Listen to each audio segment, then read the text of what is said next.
masuk dalam masalah adab menggunakan pakaian, terutama bagi kaum laki-laki. Ya, ini ada bab khusus, bab ukuran panjang gamis, lengan baju, sarung, dan ujung surban. Serta haramnya isbal, nanti akan kita jelaskan masalah isbal, itu jika karena kesombongan, dan makruh bila tidak karena kesombongan. Nah, ini subjudul yang ditulis oleh Imam Nawawi rahimahullah. Nanti panjang lebar kita akan jelaskan insya Allah dalam masalah ini. Baik, kita langsung masuk hadis nomor pertama. Hadis pertama dalam bab ini nomor 794. Dari Asma binti Yazid al-Ansariyah radhiyallahu anha, beliau mengatakan, "Kana kummu qamisi Rasulillah sallallahu alaihi wasallam ila rusghi." Lengan gamis Rasulullah SAW sampai pergelangan tangan. Hadis ini diriwayatkan Abu Daud dan Tirmidzi, dan beliau mengatakan hadis ini adalah hadis yang hasan. Dari riwayat ini kita bisa lihat bagaimana pelajaran pertama kecerdasan wanita yang mulia ini, yaitu Asma binti Yazid al-Ansariyah radhiyallahu anha, di mana kami selalu sampaikan pada saat belajar hadis, salah satu metode yang kami gunakan adalah setiap sahabat atau sahabiat Nabi yang menjadi penyebab penyebutan hadis, ya, kronologisnya, atau menceritakan tentang fi'liyatun Nabi SAW atau perbuatan Nabi SAW, maka berarti menandakan ini satu kelebihan tersendiri, kita jadikan sebagai faedah khusus. Kemudian faedah yang kedua dari hadis adalah bagaimana diceritakan oleh beliau, tentunya ini berarti tidak menutup kemungkinan masih ada riwayat-riwayat lain, ya. Beliau menggambarkan, karena beliau pernah melihat Nabi SAW, lengan baju beliau panjang sampai ke pergelangan, berarti lengan panjang yang dipakai, ya. Ini secara umum kita tahu lengan panjang apakah kemeja ataupun gamis. Hadis selanjutnya 795 dari Ibnu Umar radhiyallahu anhu bahwa Nabi SAW bersabda, "Man jarra thawbahu khuyala'a lam yanzurillahu ilaihi yaumal qiyamah." Faqala Abu Bakar, "Ya Rasulullah, inna izari yastarqi illa an ata'ahadahu." Faqala lahu Rasulullah SAW, "Innaka lasta mimman yaf'alu khuyala." Barang siapa yang menyeret pakaiannya karena sombong, maka Allah tidak akan melihat kepadanya pada hari kiamat. Lalu Abu Bakar berkata radhiyallahu anhu, "Wahai Rasulullah, sesungguhnya sarung saya melorot di bawah mata kaki kecuali kalau saya tetap menjaganya atau memegangnya." Maka Rasulullah SAW bersabda, "Sesungguhnya kamu tidak termasuk orang yang melakukannya karena sombong." Hadis ini diriwayatkan oleh Bukhari dan Imam Muslim meriwayatkan juga sebagiannya. Saya langsung bacakan dulu, ya, ada hadis nomor 796 karena semakna. Hadis setelahnya langsungnya dari Abu Hurairah radhiyallahu anhu bahwa Rasulullah sallallahu alaihi wasallam bersabda, "La yanzurullahu yaumal qiyamati ila man jarra izarahu batara." Sesungguhnya pada hari kiamat Allah tidak akan melihat kepada orang yang menyeret kain sarungnya karena sombong. Diriwayatkan oleh Bukhari dan juga Muslim. Hadis ini, teman-teman sekalian, dua buah riwayat ini memberikan gambaran kepada kita tentang ancaman yang sangat berat. Ini pelajaran pertama, ancaman yang sangat berat bagi orang-orang yang sengaja mengulurkan, ya, pakaiannya itu di bawah mata kakinya. Di bawah mata kakinya. Dan tadi saya sempat singgung di awal menyebutkan nama bab ini khusus untuk bagi laki-laki.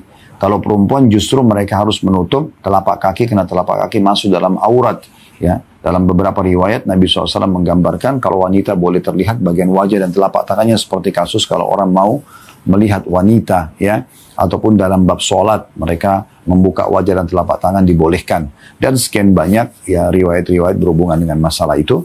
Yang jelas di sini telapak kaki bagi wanita adalah bagian dari aurat, berarti menandakan mereka harus menutupnya. Mereka harus menutupnya. Nah, bagi laki-laki justru terbalik. Mereka dianjurkan agar memperlihatkan mata kakinya. Dan kalau ada orang sengaja menurunkan, ya, pakaiannya, gamisnya, celananya menutupi mata kaki karena kesombongan, maka berarti dia terancam dengan ancaman ini, yaitu, ya, Allah tidak akan melihatnya pada hari kiamat nanti. Ini riwayat atau faedah pertama yang bisa diambil dari hadis ini. Faedah kedua tentang masalah, ya, Abu Bakar, sikap Abu Bakar radhiyallahu anhu. Beliau mengatakan, "Ya Rasulullah, kalau saya setelah mendengarkan hadis ini sering kali turun melorot, karena Abu Bakar adalah orang yang kurus badannya, dan turun pakaian itu, ya, sampai menutupi mata kaki saya kecuali saya jaga. Kadang-kadang melorot lalu saya tarik lagi, melorot saya tarik lagi, gitu, ya. Ya, maka mungkin di masa dulu tidak seperti sekarang orang ada sabuk pinggang dan segala macam, maka mungkin agak repot kecuali beliau sendiri selalu menjaganya. Jadi kalau melorot ditarik lagi atau memegangnya. Maka Nabi SAW mengatakan, engkau bukan termasuk orang yang melakukannya karena sombong. Karena itu kan dalam keadaan tidak disengaja. Memang dia melorot, turun sendiri. Ya. Ini pelajaran yang bisa diambil dari dua buah hadis ini. Ya. Jadi hukuman yang sangat berat bagi orang yang sengaja menutup mata kakinya bagi kaum laki-laki karena kesombongan. Artinya Allah tidak akan melihatnya pada hari kiamat. Tentu makna tidak melihat ini adalah Allah tidak akan peduli lagi dengan keadaan dia. Kalau dia punya dosa, ya lebih banyak daripada amal solehnya, maka sudah akan langsung ke neraka, tidak akan dibantu oleh Allah Subhanahu wa taala.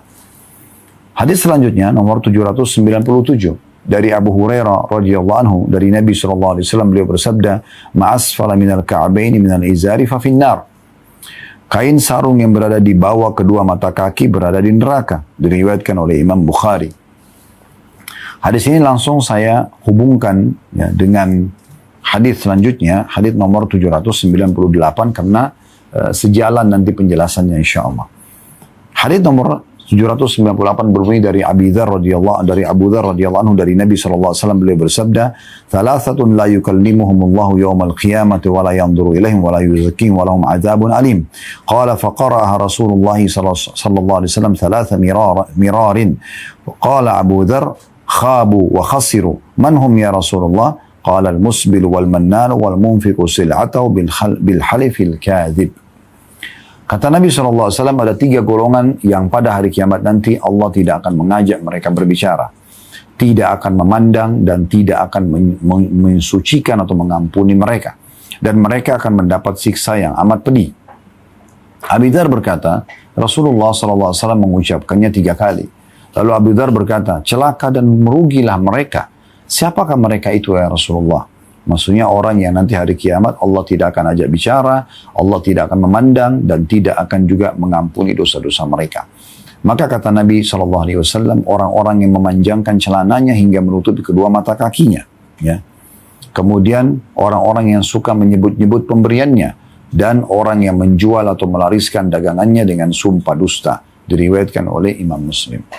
Dan dalam riwayat lain, al-musbilu izarah, orang yang memanjangkan kain sarungnya melebihi mata kakinya. Dua buah riwayat ini memberikan gambaran kepada kita ya, bahwasanya kalau tadi dua hadis sebelumnya 795 sama 796 disebutkan orang yang menutup mata kakinya karena kesombongan bagi laki-laki, maka berarti Allah tidak akan lihat mereka pada hari kiamat. Kalau dua buah riwayat yang selanjutnya ini lebih umum hadisnya, yaitu ya, orang menutup mata kakinya bagi laki-laki, sombong atau tidak, maka berarti akan sama hukumannya. Ya, di sini dikatakan siapa atau Allah tidak akan melihat semua yang di bawah mata kaki dari pakaian, maka dia berarti masuk neraka. Ya, berarti kan di sini tidak disebutkan sombong atau tidak sombong. Intinya dia akan masuk ke dalam neraka. Kemudian juga hadis yang 798, 3 golongan yang tidak akan Allah lihat pada hari kiamat, tidak jadi bicara, Allah tidak akan lihat mereka, Allah juga tidak akan mengampuni dosa mereka dan bagi mereka azab yang pedih, 4 ancaman. Ya, kemudian Nabi SAW mengatakan yang pertama adalah musbil atau orang yang menutup mata kakinya dengan pakaiannya. Ini bagi laki-laki. Nah, berarti kita lihat dua buah riwayat ini tidak menyebutkan tentang masalah kesombongan.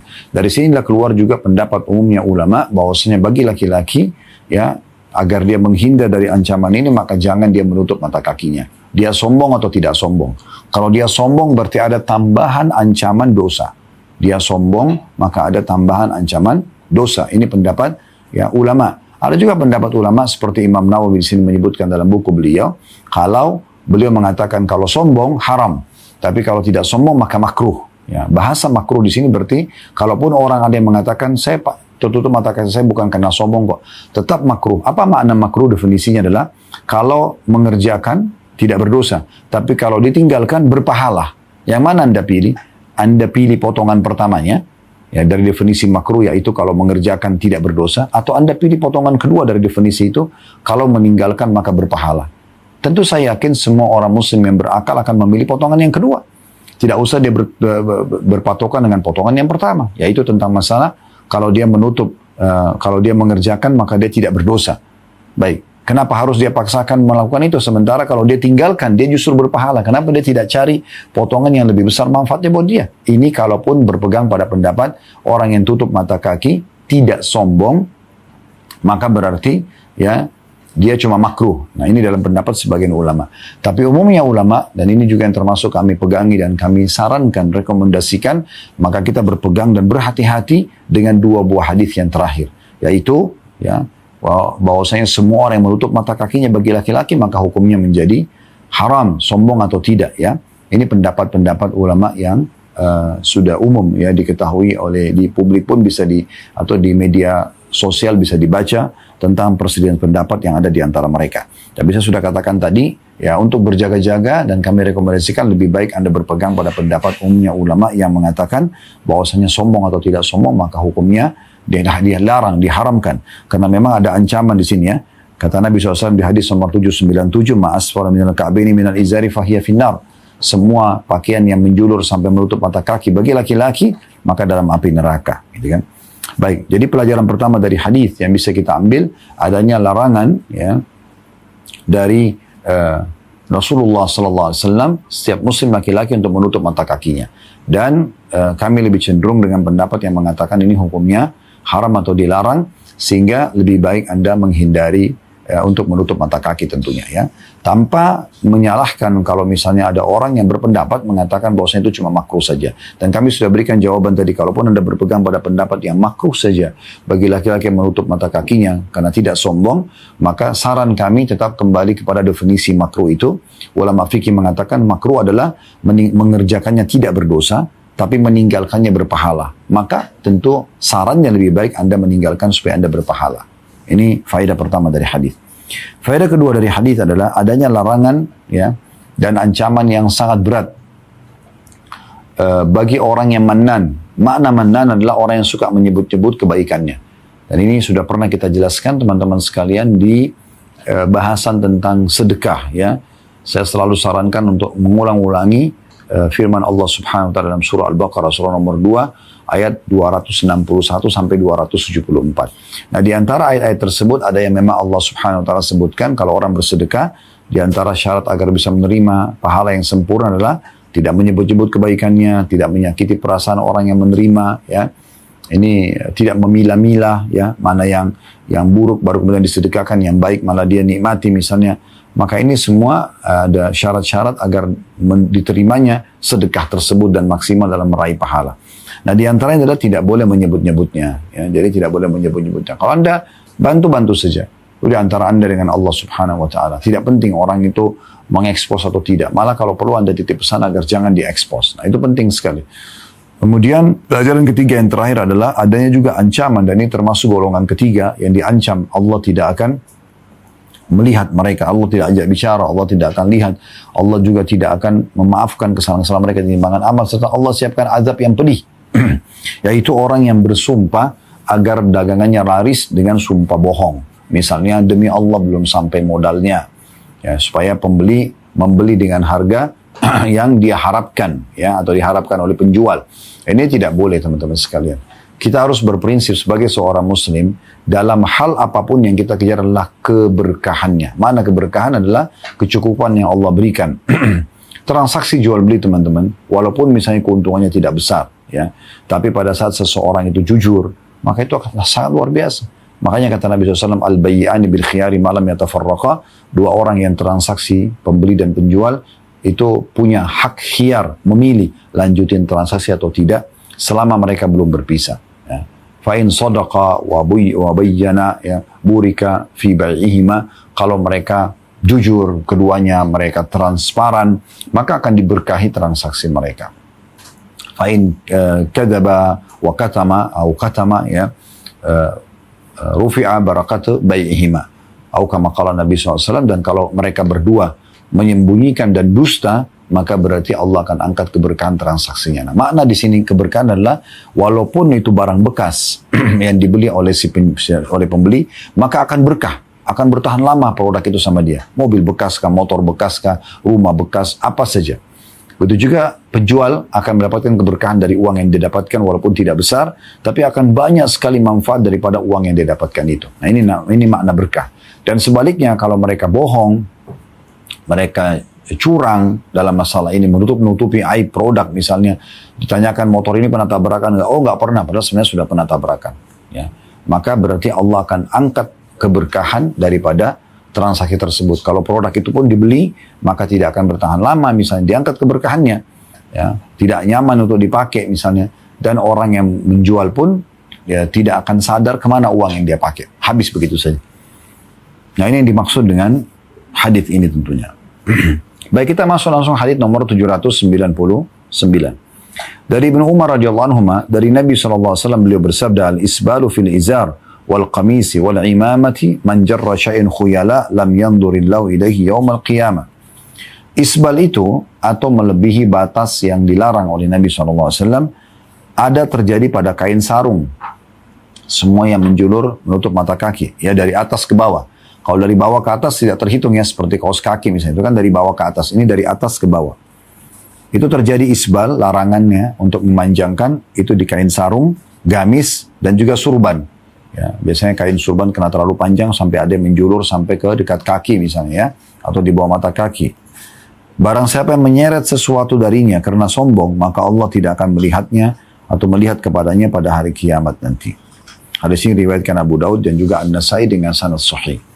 Baik, langsung kita masuk teman-teman sekalian ke faedah daripada hadis ini. Faedah yang pertama, adanya larangan dari Nabi SAW untuk isbal atau menutupi, ya, mata kaki di pakaian-pakaian yang kita kenakan. Ya, ini larangan, itu disilakan dengan isbal. Kemudian yang kedua faedahnya, rincian dari Nabi SAW jenis pakaiannya. Apakah itu sarung, apakah itu gamis. Kalau kita sekarang masuk celana panjang misalnya, terutama bagi laki-laki, jangan sampai menutupi mata kaki sebagaimana kita jelaskan di hadis sebelumnya tadi. Kemudian juga imamah. Ya, imamah biasanya dipakai di kepala, dilingkarkan. Nah, ada kain lebihnya, itu tidak boleh sampai menutupi juga mata kakinya. Dan kalau ada yang melakukannya, ya, itu semua, maka dia termasuk melakukan pelanggaran. Ya, kemudian faedah ketiga dari hadis adalah larangan untuk sombong, baik dalam semua hal dan secara khusus dalam bahasannya adalah pada saat menggunakan pakaian tersebut hanya untuk pamer, memperlihatkan kesombongannya dengan pakaian tersebut, maka ini hukumnya menjadi haram dan Allah SWT tidak akan lihat dia pada hari kiamat nanti. Selanjutnya hadis nomor 800, ya. Ini urutan hadis dari awal kita belajar, urutan 800, dan dalam bab ini kita ada sampai 805, ya, hadis-hadis. Dan semoga Allah mudahkan kita coba membaca semuanya insyaallah. Hadis nomor 800 berbunyi dari Abu Jurai bin Sulaim radhiyallahu anhu, dia berkata, atau beliau berkata, ra'aitu rajulan yasdurun nasa an ra'ih la yaqulu syai'an illa sadaru anhu. Qultu man hadha? Qalu Rasulullah sallallahu alaihi wasallam. Qultu alaikas salam ya Rasul, alaikas salamu ya Rasulullah. Marratain. Qala la taqul alaikas salam. Alaikas salamu tahiyyatul mauta.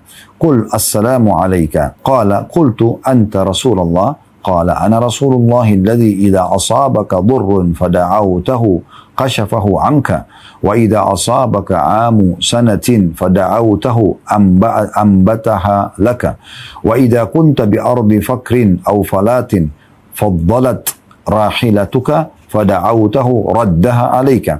Qala qultu i'had ilayya. Qala la tasubbanna ahada. Qala fama sababtu ba'dahu hurra ولا عبد ولا بعير ولا شاة ولا تحكرن من المعروف شيئا وأن تكلم أخاك وأنت منبسط إليه وجهك إن ذلك من المعروف وارفع إزارك إلى نصف الساق فإن أبيت فإلى الكعبين وإياك وإسبال الإزار فإنها من المخيلة وإن الله لا يحب المخيلة وإن امرؤ شتمك وعيرك بما يعلم فيك فلا تعيره بما تعلم فيه فإنما وبال ذلك عليه. Terjemahannya, ini perkataan dari sahabat yang mulia Abu Jurai bin Sulaim radhiyallahu anhu. Beliau mengatakan, saya melihat seseorang yang ucapannya menjadi rujukan orang-orang. Dia tidak mengucapkan sesuatu kecuali mereka merujuk kepadanya. Lalu saya pun bertanya, siapakah orang ini? Mereka menjawab, Rasulullah atau utusan Allah subhanahu wa ta'ala. Lalu saya berkata, alaikassalam wahai Rasulullah. Dua kali. Maka beliau bersabda, jangan mengucapkan alaikassalam, ya, untuk musalam. Ya. Karena itu adalah penghormatan kepada orang yang sudah mati. Tapi ucapkanlah assalamualaikum. Atau semoga keselamatan tercurahkan kepada kalian. Maka Abu Juraih berkata, saya bertanya, Anda utusan Allah? Maka beliau sallallahu alaihi wasallam mengatakan, saya adalah utusan Allah. Allah adalah Tuhan yang apabila kamu bertimpa atau tertimpa kesusahan lalu kamu berdoa kepadanya, pasti dia menghilangkannya darimu. Apabila kamu tertimpa musim paceklik, lalu kamu berdoa kepadanya, pasti dia akan menumbuhkan tanaman untukmu. Apabila kamu berada di tanah tandus atau gurun, lalu hewan tungganganmu hilang, kemudian kamu memohon kepadanya, maka pasti dia akan mengembalikan kepadamu. Abu Juraih berkata, saya berkata, berwasiatlah kepadaku. Beliau SAW mengatakan, jangan sekali-kali kamu mencaci maki siapapun. Maka Abu Juraih mengatakan, maka setelah saya mendengarkan wasiat itu, saya tidak pernah mencaci maki seorang yang merdeka, hamba sahaya, tidak pula unta dan kambing. Lalu Rasulullah SAW melanjutkan, dan janganlah kamu meremehkan kebaikan sedikit pun. Dan kamu harus berbicara dengan saudaramu dengan wajahmu yang cerah.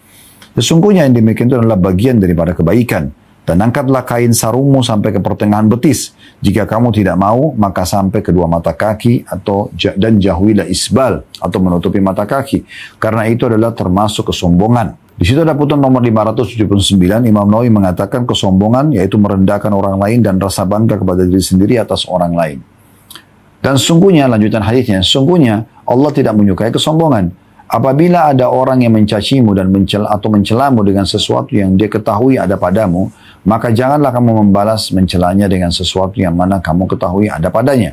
Karena sungguhnya akibat buruk dari hal itu akan kembali kepadanya. Hadis ini diriwayatkan Abu Daud dan juga Tirmidzi dengan sanad sahih, dan Tirmidzi mengatakan hadis ini hasan sahih. Baik, dari hadis yang cukup panjang ini kita langsung saja ngambil pelajaran dan faedahnya teman-teman sekalian. Yang pertama, kecerdasan Abu Juraih bin Sulaim radhiyallahu anhu, di mana beliau sallallahu alaihi wasallam menukil kepada kita kronologis penyebutan hadis yang kebetulan memang pada saat terjadi langsung pada beliau radhiyallahu anhu. Pelajaran kedua dari hadis, ya, bahwasanya Nabi sallallahu alaihi wasallam menjadi rujukan bagi setiap orang beriman dalam segala hal. Di sini disebutkan oleh Abu Juraih bagaimana perkataannya selalu dijadikan rujukan dan setiap ada apa-apa selalu orang kembali kepadanya. Dan memang itulah salah satu tujuan daripada diutusnya baginda Nabi alaihi salatu wassalam.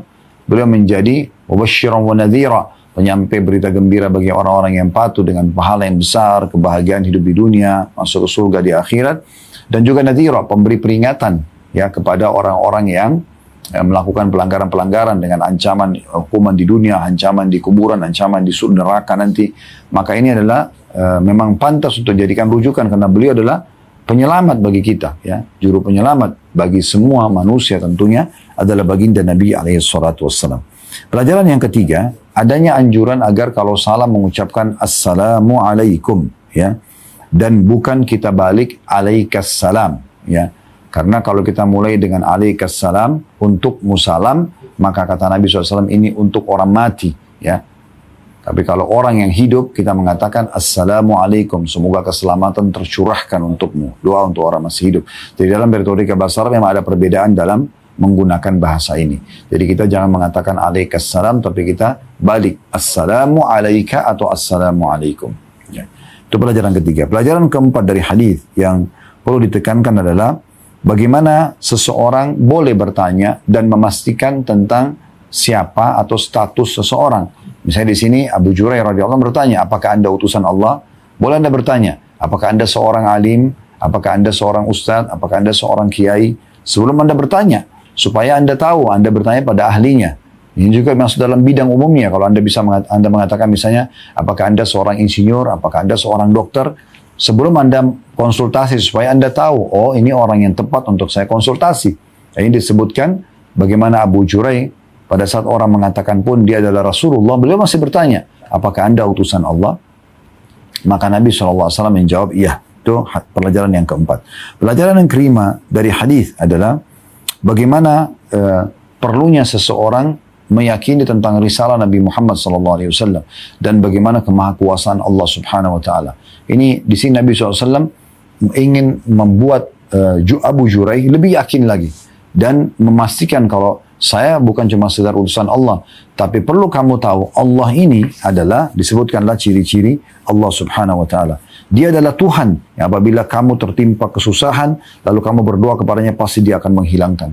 Berarti Nabi SAW sekaligus mengajarkan tauhid kepada Abu Juraih, ya. Ini pelajaran yang luar biasa. bagaimana pentingnya seseorang menjelaskan, ya, selain status dia juga menjelaskan tentang apa, atau sedikit memberikan gambaran tentang status dia. Misalnya seorang dokter, lalu kemudian dia menggambarkan tentang sedikit ilmu dia tentang masalah dokter tersebut, kesehatan misalnya, supaya orang lebih yakin. Nah di sini contoh itu saja. Dalam ilmu agama juga sama. Apakah Anda seorang kiai, seorang ustadz, maka dia mengatakan iya. Dan sebagai buktinya, saya pernah menekuni S1 di bidang ini misalnya. Boleh saja. Ya. Bukan karena sombongan, tapi karena untuk memberikan keyakinan kepada orang tersebut, kalau memang betul, saya termasuk orang yang boleh ditanyain tentang masalah itu. Sini Nabi SAW ingin menekankan sekaligus mengajarkan tauhid kepada Abu Jurai. Dia mengatakan, iya saya utusan Allah. Dan Allah itu adalah zat yang kalau kamu sedang ditimpa kesusahan dan kamu memohon kepadanya, dia akan memberikan. Plus lagi, apabila kamu tertimpa musim paceklik, lalu kamu memohon atau berdoa kepada yang pasti dia akan menumbuhkan tanaman untukmu. Jangan minta kepada selain Allah. Dan apabila kamu berada di sana tandus dan atau gurun dan lalu hewan tungganganmu hilang, lalu kamu mohon kepadanya, maka dia akan mengembalikannya. Artinya tidak ada yang mustahil, ya, bagi Allah Subhanahu wa taala, maka mohonlah hanya kepada Allah. Ini pengajaran tauhid. Pelajaran yang keenam yang bisa diambil dari hadis adalah pentingnya seseorang minta nasihat, minta wasiat kepada ahlinya, ya.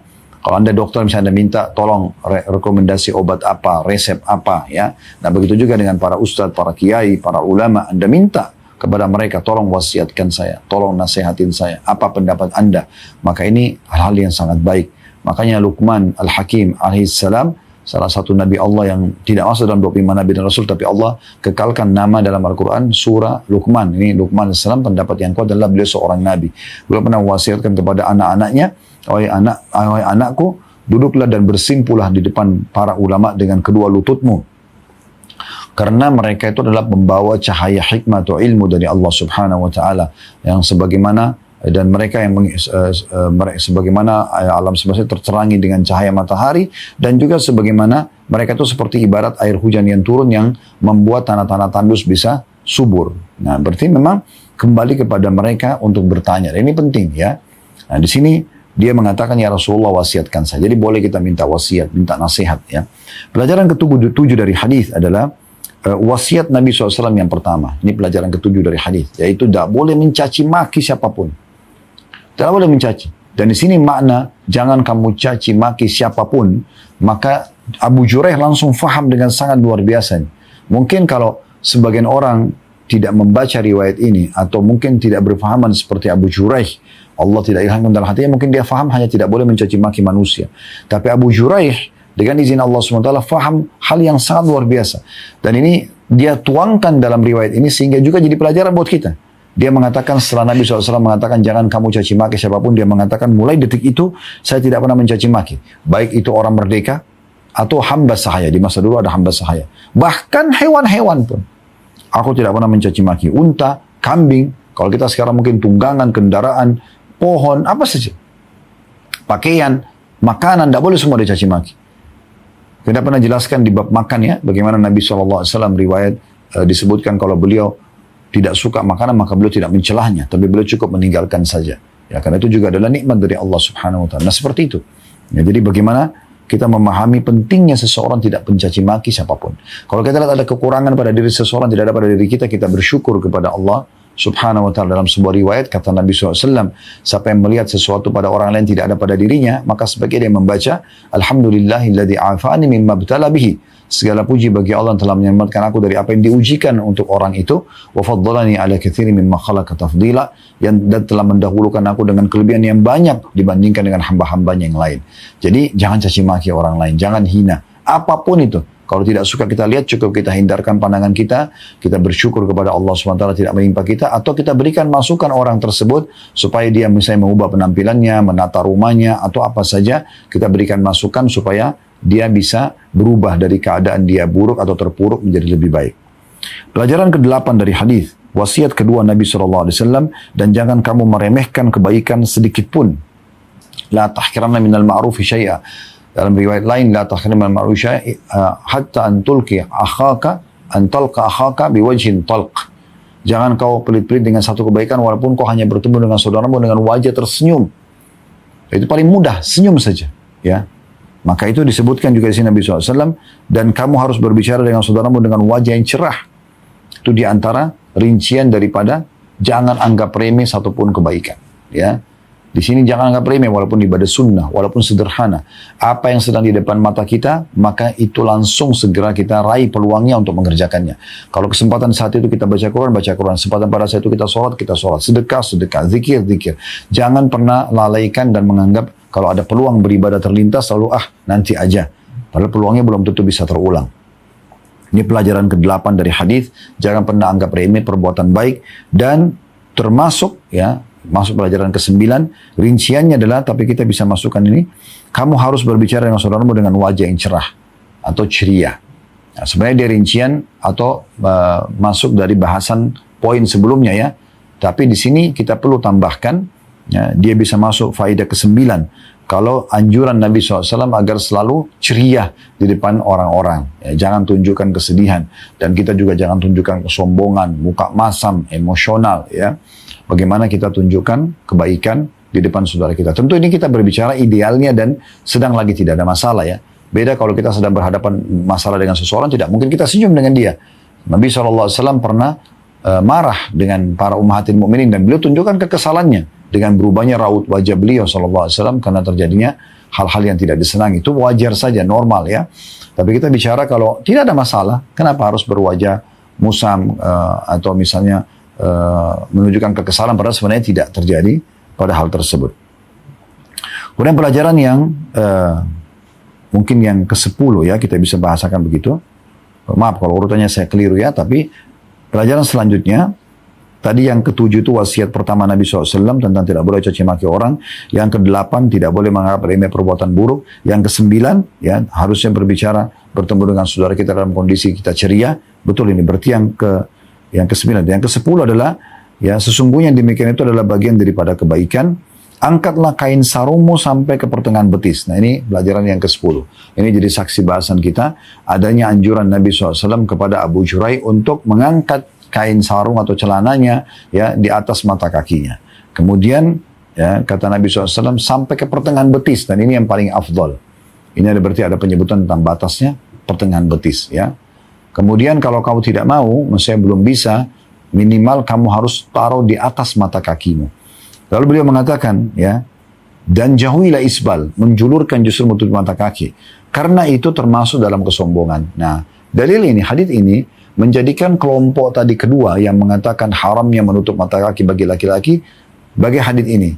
Ya, beliau atau para ulama mengatakan, di sini penyebutan sabda Nabi SAW, ya, kalau orang isbal, walaupun dia tidak niat sombong, tapi akan membawanya pada kesombongan. Karena kata Nabi SAW, karena itu termasuk bagian dari kesombongan, yaitu menutup mata kaki bagi kaum laki-laki.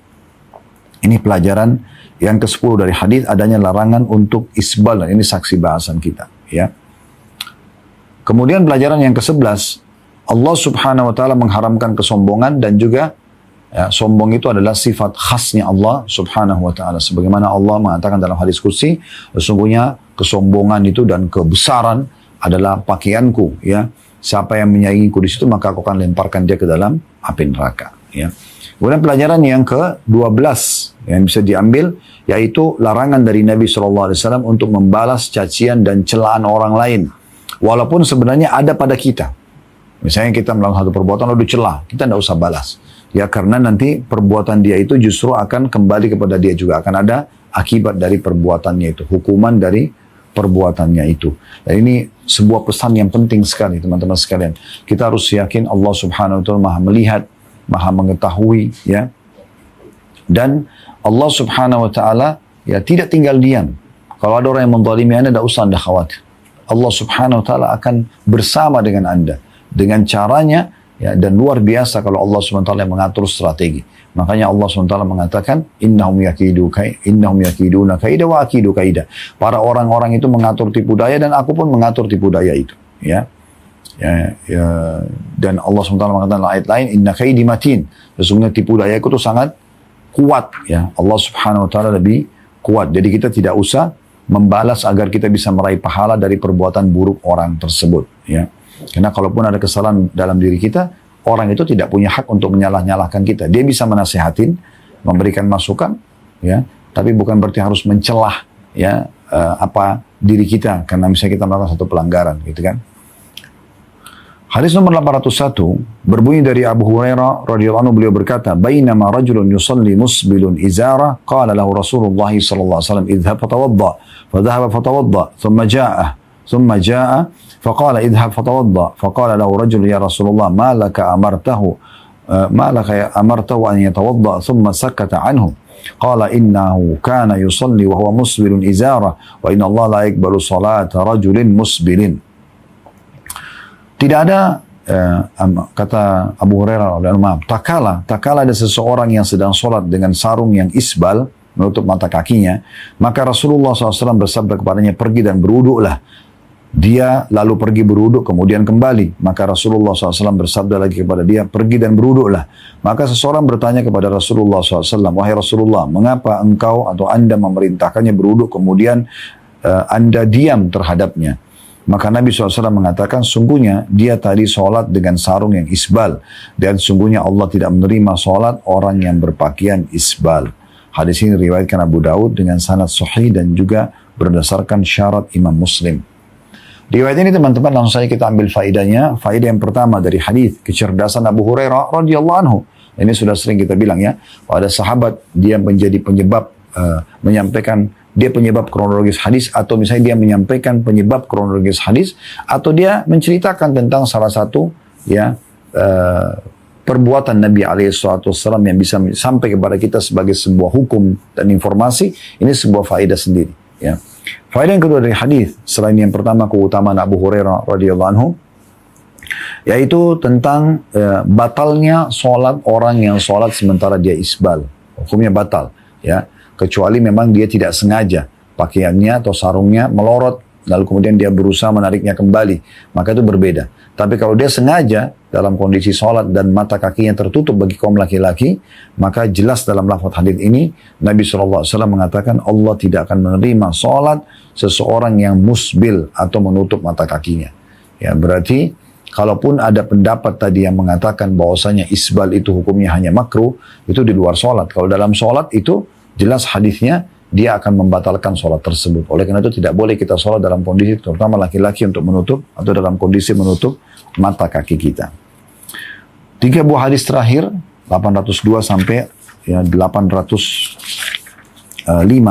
802 ini cukup panjang hadisnya, saya akan bacakan. Dari Qais ibn Bishr At-Taglibi, beliau mengatakan, saya diberitahu oleh bapakku, dia adalah teman dekatnya Abu Darda radhiyallahu anhu, dia berkata, kana bi Damashqa rajulun min ashabin Nabi sallallahu alaihi wasallam yuqalu lahu Ibnu Hanbaliyah wa kana rajulan mutawahhidan qallama yujalisun nas innama huwa salah fa idza faraga fa innama huwa tasbihun wa takbirun hatta ya'ti ahla famarra bina wa nahnu 'inda Abi Darda faqala lahu Abu Darda kalimatun tanfa'una wa la tadurruk qala ba'atha Rasulullah sallallahu alaihi wasallam sariyatan faqadimat فجاء رجل منهم فجلس في المجلس الذي يجلس فيه رسول الله صلى الله عليه وسلم فقال لرجل إلى جنبه لو رأيتنا حين التقينا نحن والعدو فحمل فلان وطعن فقال خذها مني وأنا الغلام الجفاري كيف ترى في قوله قال ما أراه إلا قد بطل أجره فسمع بذلك آخر فقال ما أرى بذلك بأسا فتنازع حتى سمع رسول الله صلى الله عليه وسلم فقال سبحان الله لا بأس أن يؤجر ويحمد فرأيت أبا الدرداء سر بذلك وجعل يرفع رأسه إليه ويقول أنت سمعت ذلك من رسول الله صلى الله عليه وسلم فيقول نعم فما زال يعيد عليه حتى إني لأقول لا يبركن على ركبتيه قال فمر بنا يوما آخر فقال له أبو الدرداء كلمة تنفعنا ولا تضرك قال لنا رسول الله صلى الله عليه وسلم المنفق على الخيل كالباسط يداه بالصدقة لا يقبلها ثم مر بنا يوما آخر فقال له أبو الدرداء كلمة تنفعنا ولا تضرك قال رسول الله صلى الله عليه وسلم نعم الرجل خريم الأسدي لولا طول جمته وإسبال إزاره فبلغ ذلك خريما فعجل فأخذ شفرة فقطع بها جمته إلى أذنيه ورفع إزاره إلى أنصاف ساقيه ثم مر بنا يوما آخر فقال له أبو الدرداء كلمة تنفعنا ولا تضرك قال سمعت رسول الله صلى الله عليه وسلم يقول إنكم قادمون على إخوانكم فأصلحوا رحالكم وأصلحوا لباسكم حتى تكونوا كأنكم شامة في الناس فإن الله لا يحب الفحش ولا التفحش. Terjemahannya, kata perawi hadis kita Qais ibn Bishr At-Taglibi rahimahullah, seorang tabi'in, dia mengatakan, saya diberitahukan oleh ayah saya dan dia adalah teman dekatnya Abu Darda. Di Damaskus ada seorang sahabat Nabi SAW yang dikenal dengan nama Ibnu Al-Handaliyah radhiyallahu anhu. Dia adalah seorang yang senang menyendiri, jarang bergaul dengan orang lain. Keluarnya hanya untuk sholat. Jika sudah selesai sholat, yang dilakukannya hanya tasbih dan takbir hingga dia mendatangi keluarganya atau pulang. Maka orang itu melewati kami ketika kami sedang duduk di samping Abu Darda. Maka Abu Darda pun berkata kepadanya, ucapkanlah satu kalimat yang bermanfaat bagi kami dan tidak merugikanmu. Sampai sini dulu, karena hadisnya cukup panjang, kita langsung ambil faedah. Ya.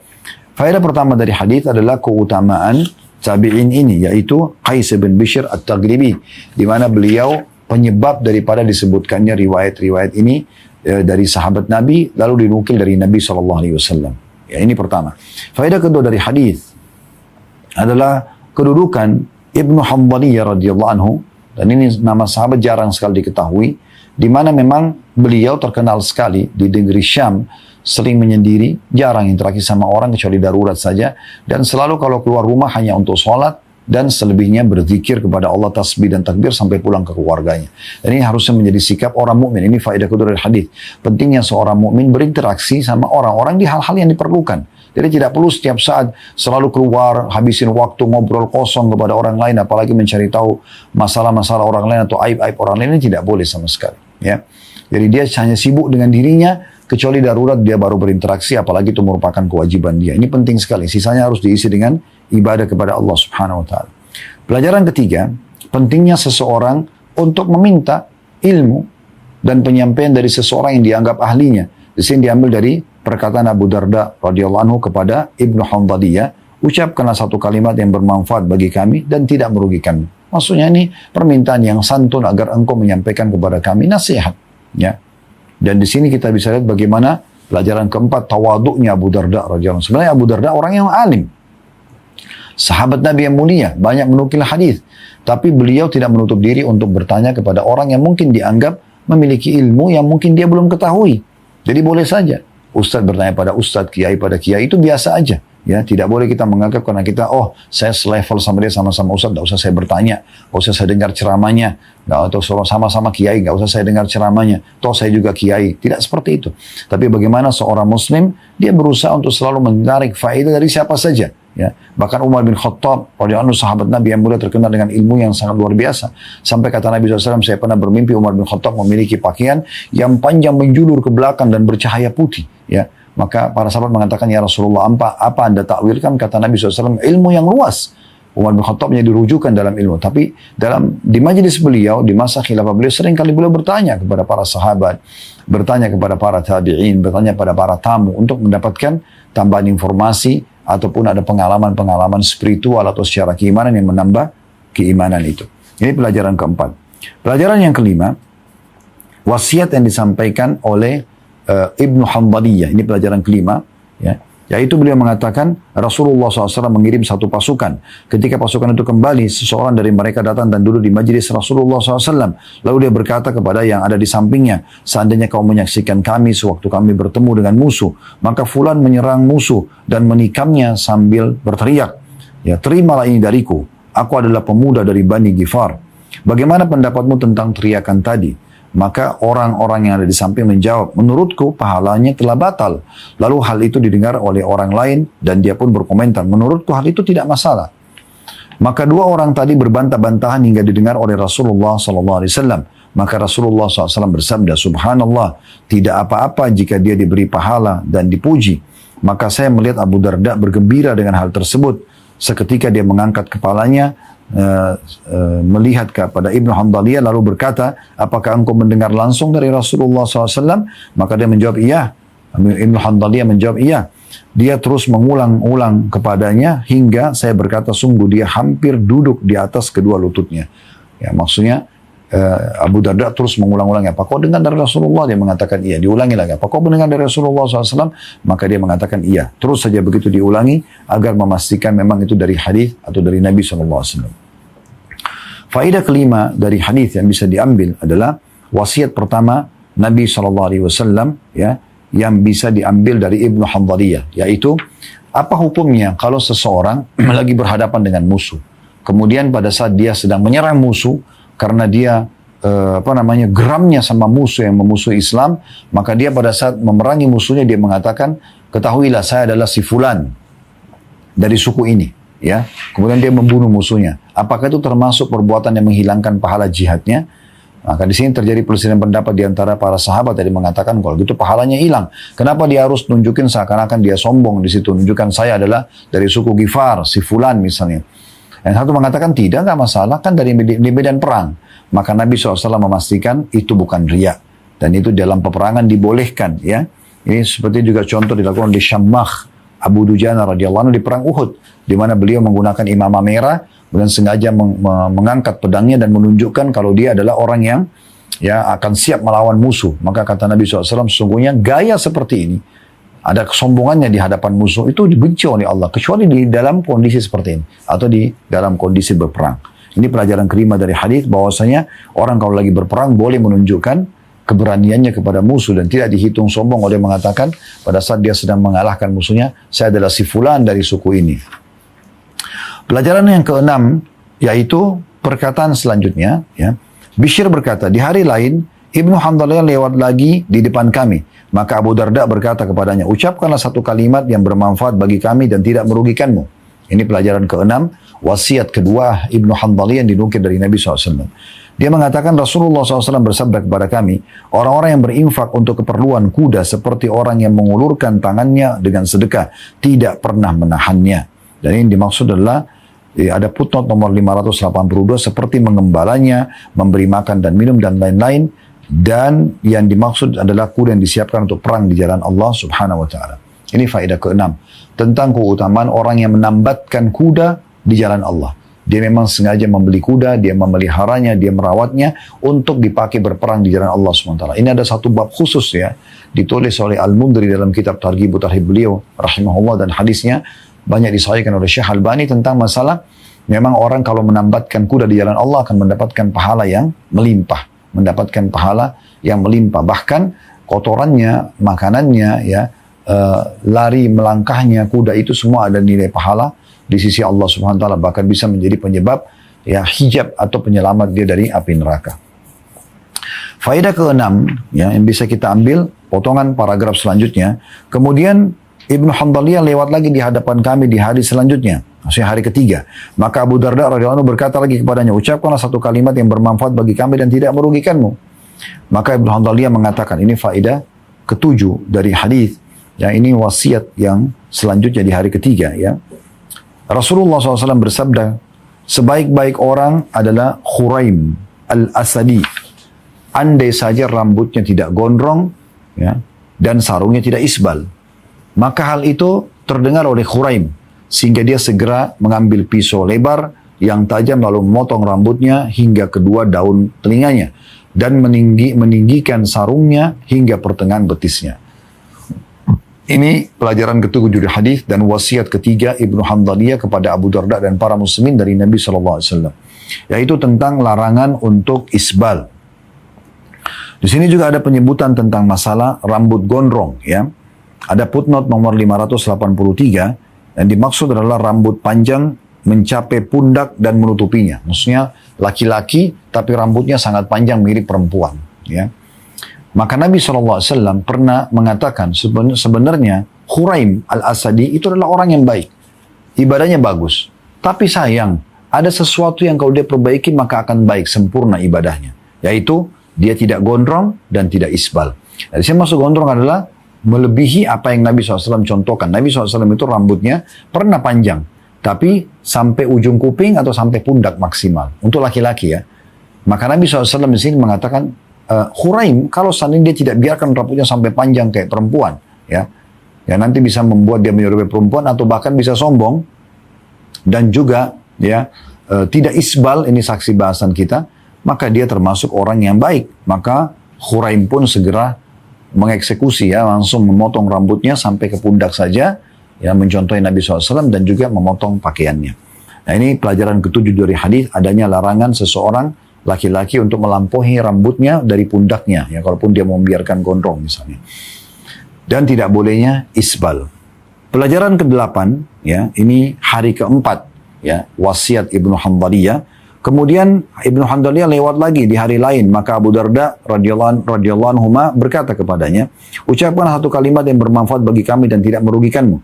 Maka Ibnu Hanbaliyah mengatakan, saya mendengarkan Rasulullah SAW bersabda, sesungguhnya kalian akan mendatangi saudara-saudara kalian, maka baguskanlah pelana tempat kalian duduk di kendaraan dan baguskanlah pakaian-pakaian kalian sehingga kalian menjadi orang-orang yang berpenampilan bagus yang dikenal di tengah-tengah manusia. Karena Allah tidak menyukai keburukan dan sikap sengaja menjadi buruk. Hadis ini diriwayatkan Abu Daud dengan sanad hasan, dan kecuali Qais bin Bishr, para ulama berselisih tentang dia thiqah atau dia dhaif, tapi Imam Muslim meriwayatkan darinya.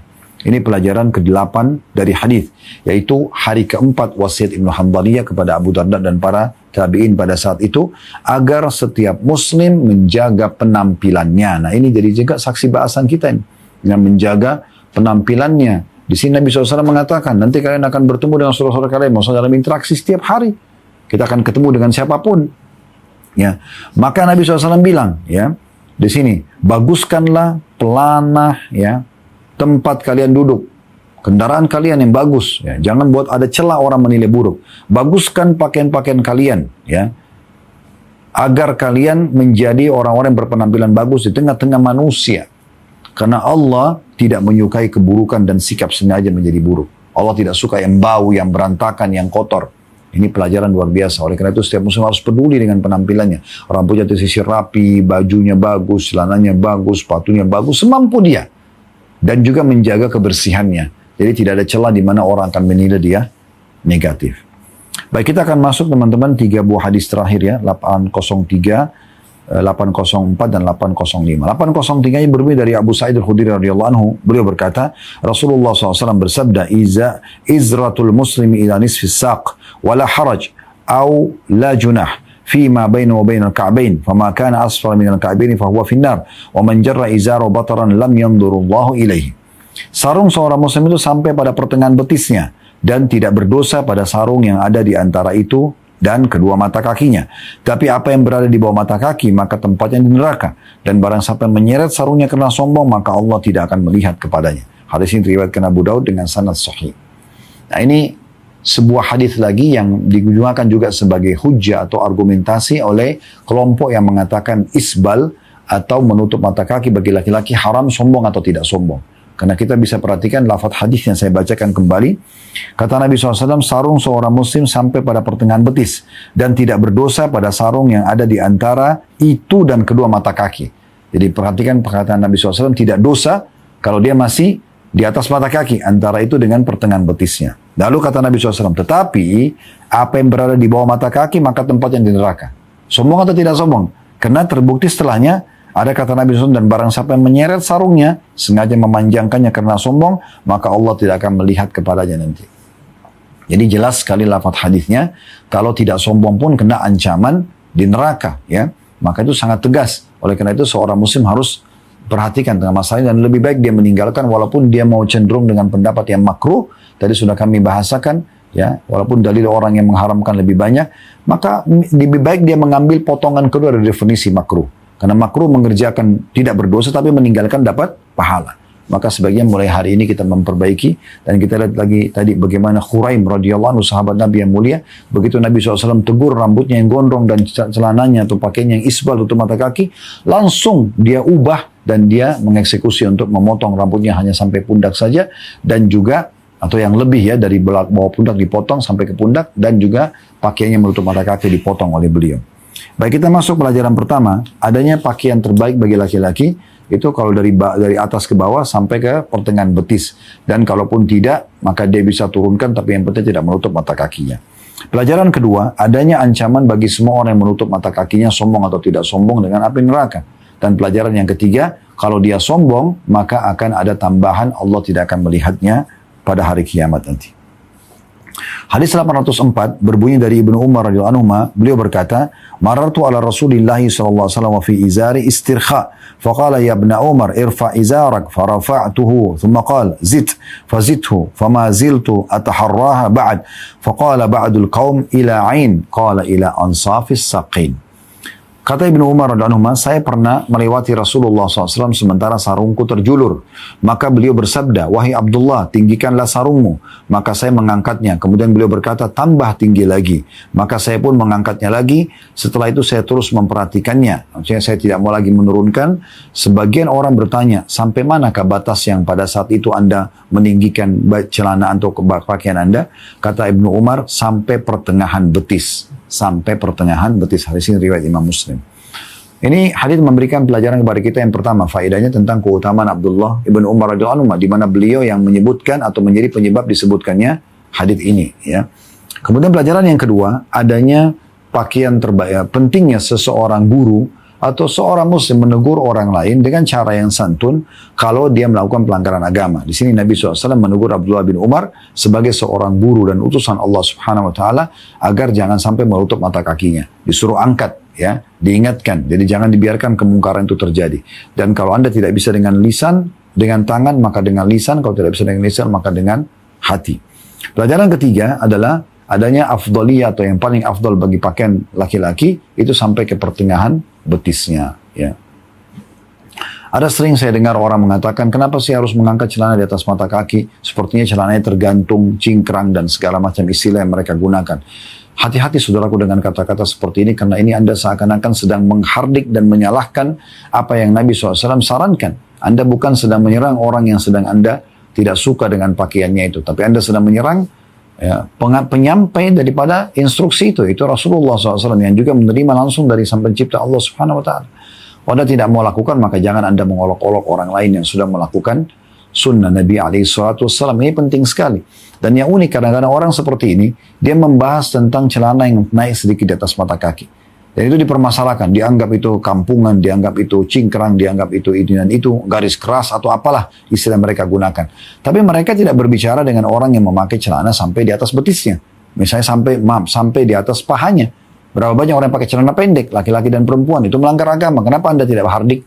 Itu jelas melanggar agama, gitu kan? Ada orang yang pakai celana lebih pendek lagi. Mungkin sudah seperti tidak pakai celana. Tapi subhanallah, tidak dihardik. Ada orang yang pakai celana ketat, terbentuk tubuhnya. Yang juga tidak dihardik, tidak diingatkan. Padahal itu kemungkaran jelas. Kenapa yang mencontohi sunnah Nabi SAW Anda hardik? Dan kenapa orang yang melanggar agama justru tidak dihardik? Ya, itu jawaban ada di diri Anda tentunya. Baik, kita masuk ke hadis terakhir di dalam bab ini, hadis nomor 805 dari Ibnu Umar radhiyallahu anhu. Beliau berkata, Rasulullah SAW bersabda, "Man jarra thawba khuyala lam yandurillahu ilaihi yawmal qiyamah." Faqalat Ummu Salamah, "Fa kaifa tasna'u an-nisa'u bidhululihinna." Saya ulangi, bidhululihinna. Ya, saya ulangi dari awal, "Man jarra thawba khuyala lam yandurillahu ilaihi yawmal qiyamah." Faqalat Ummu Salamah, "Fa kaifa tasna'u an-nisa'u bidhululihinna?" Qala yurkhina shibra. Qalat idzan tankashifu aqdamuhunna. Qala fayurkhinahu dhira'an wala yazidna. Kata Nabi SAW, barang siapa menyeret pakaiannya karena sombong, maka Allah tidak akan melihat padanya pada hari kiamat. Maka Ummu Salamah radhiyallahu anha berkata sebagai seorang wanita, apa yang harus diperbuat oleh para wanita pada ujung-ujung pakaiannya? Maka beliau bersabda, mereka menjulurkan satu jengkal, maksudnya di bawah mata kaki, ya, supaya tertutup telapak kakinya. Ummu Salamah berkata, kalau begitu telapak kaki mereka akan terlihat. Maka kata Nabi SAW, mereka menjulurkan satu hasta dan tidak boleh lebih daripada itu. Hadis ini riwayat Abu Daud dan Tirmidzi, dan beliau mengatakan hadis ini hasan sahih. Hadis ini menutup bab kita teman-teman sekalian, dan kita langsung ambil faedahnya. Yang pertama, tentang larangan orang yang menjulurkan pakaiannya di bawah mata kaki, yaitu bagi laki-laki karena sombong, dan dia akan tidak akan dilihat oleh Allah SWT pada hari kiamat. Sudah kita jelaskan tadi, sombong tidak sombong, pendapat ulama dan juga dalil-dalilnya. Kemudian yang kedua, yang bisa diambil kecerdasan Ummu Salamah radhiyallahu anha, di mana beliau bertanya tentang bagaimana lalu wanita, apakah sama dengan laki-laki? juga harus dibawa di atas mata kaki, bahkan sampai ke pertengahan betis? Kata Nabi SAW, tidak. Kalau laki-laki, kalau perempuan berbeda. Mereka menurunkan justru dari mata kakinya 1 jengkal, supaya menutup telapak kaki. Lalu Ummu Salamah mengatakan, ya Rasulullah, kalau begitu masih kelihatan telapak kakinya. Maka Nabi SAW mengatakan, kalau gitu ulurkanlah 1 hasta, ya. Berarti kurang lebih 1 siku, itu maksimal. Tidak boleh lebih daripada itu. Jadi tidak boleh juga terlalu berlebihan, ya. Seperti baju pengantin, biasa orang-orang non-muslim itu sampai panjang sekali ke belakang, maka itu ya, bertolak belakang dengan ajaran Nabi SAW. Jadi pelajaran pertama tentang masalah larangan orang yang menjulurkan pakaiannya karena sombong, ya, bagi laki-laki di bawah mata kaki. Bagi perempuan justru hukumnya, ini faedah kedua, itu boleh menurunkan justru di bawah mata kaki, tapi maksimal ukurannya adalah 1 hasta. 1 jengkal kalau sudah rasa cukup, oke. Kalau lebih, maka bisa sampai 1 hasta. Allahu a'lam. Kedepannya kita akan masuk insya Allah bab 120, yaitu bab anjuran meninggalkan kemewahan dalam berpakaian sebagai bentuk tawadhu atau merendah. Bagi teman-teman di TikTok, di Instagram, di Facebook, apapun tata cara yang diaturkan oleh masing-masing provider ini, maka Anda bisa ikutin untuk mendukung channel dakwah kami dan juga mendukung semua channel-channel dakwah Islam yang menyampaikan Quran dan Sunnah sesuai dengan pemahaman para sahabat, para tabi'in, dan terus turun-temurun sehingga akhirnya tersebarlah kebenaran dalam langkah menjalankan firman Allah SWT dalam surah Al-Ma'idah surah nomor 5 ayat 2, potongan ayatnya, wa ta'awanu 'alal birri wat taqwa, saling dukung-mendukung dalam kebaikan dan ketakwaan tentunya. Kemudian yang kedua, kami juga mengajak teman-teman untuk bergabung bersama kami di Yayasan Khalid Basalamah, dan ada brandnya Yayasan Sedekah Kreatif atau Sedekah Kreatif. Tujuannya untuk menjadi donatur tetap di semua kegiatan kami, dan untuk supaya lebih jelas Anda bisa lihat di medsos Sedekah Kreatif apa saja yang kami lakukan. Anda bisa menghubungi call center di sana untuk menanyakan program, dan Anda bisa ikut setiap program yang kami sedang jalankan. Dan yang terakhir, kalau Anda berminat untuk haji dan umrah bersama kami, juga menawarkan agar Anda bergabung bersama kami di Uhud Tour yang Allah amanahkan di pundak kami. Untuk program-program Anda bisa lihat medsos Uhud Tour, Anda bisa lihat paket-paket yang Anda inginkan bersama keluarga, dan bisa kontak call center atau customer service kami untuk menanyakan lebih lanjut program-program yang ada. Jadi teman-teman sekalian, kalau ada benar dari Allah, kalau ada salah dari saya, mohon dimaafkan. Subhanakallahumma bihamdika, asyhadu an la ilaha illa anta astaghfiruka wa atubu ilaik. Wassalamualaikum warahmatullahi wabarakatuh.